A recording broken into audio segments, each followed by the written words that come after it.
തെക്കൻ ലെബനനിലെ ഗ്രാമങ്ങളിൽ ഒളിച്ചിരിക്കുന്ന ഹിസ്ബുള്ള ഭീകരരെ ലക്ഷ്യമാക്കി കരയുദ്ധം ആരംഭിച്ചതായി ഇസ്രായേൽ സൈന്യം അറിയിച്ചു. ഇസ്രായേലുമായി അതിർത്തി പങ്കിടുന്ന ഗ്രാമങ്ങളിൽ ഹിസ്ബുള്ളയെ ലക്ഷ്യമാക്കി ഇന്ന് പുലർച്ചെയാണ് സൈന്യം വ്യോമാക്രമണങ്ങളുടെയും പീരങ്കികളുടെയും പിന്തുണയോടെയുള്ള ആക്രമണം ആരംഭിച്ചത്. ഹിസ്ബുള്ളയെ ലക്ഷ്യം വെച്ചുള്ള തിരച്ചിലുകളാണ് ആക്രമണത്തിലൂടെ ലക്ഷ്യം വെക്കുന്നതെന്നും നെതന്യാഹു പറഞ്ഞു.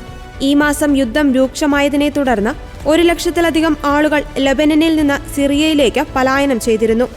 ലെബനനിൽ കരയുദ്ധത്തിന് തുനിഞ്ഞാൽ തിരിച്ചടിക്കുവാൻ പൂർണ്ണ സജ്ജരാണെന്ന് ഹിസ്ബുള്ളയുടെ ഉപമേധാവി നയീം ഖാസിം പ്രസ്താവിച്ചതിന് തൊട്ടു പിന്നാലെയാണ് ഇസ്രായേൽ കരയുദ്ധം തുടങ്ങിയത്. കരയുദ്ധത്തിന് മുന്നോടിയായി ഇസ്രായേൽ കരുതൽ സേനാംഗങ്ങളെ തിരിച്ചു വിളിക്കുകയും കൂടുതൽ സൈനികരെയും കവചിത വാഹനങ്ങളും ലെബനൻ അതിർത്തിയിലെത്തിക്കുകയും ചെയ്തിരുന്നു. ഇസ്രായേലുമായുള്ള യുദ്ധം അവസാനിപ്പിക്കുന്നതിനുള്ള കരാറിന്റെ ഭാഗമായി ലിദാനി നദിക്ക് തെക്ക് ഹിസ്ബുള്ളയുടെ സായുധ സാന്നിധ്യം അവസാനിപ്പിക്കുവാൻ ലക്ഷ്യമിട്ടുള്ള UN സുരക്ഷാ കൗൺസിൽ പ്രമേയം 1701 പൂർണ്ണമായും നടപ്പിലാക്കാൻ സർക്കാർ തയ്യാറാണെന്ന് ലെബനൻ ആക്ടിംഗ് പ്രധാനമന്ത്രി നജീബ് മിക്കാറ്റി പറഞ്ഞു.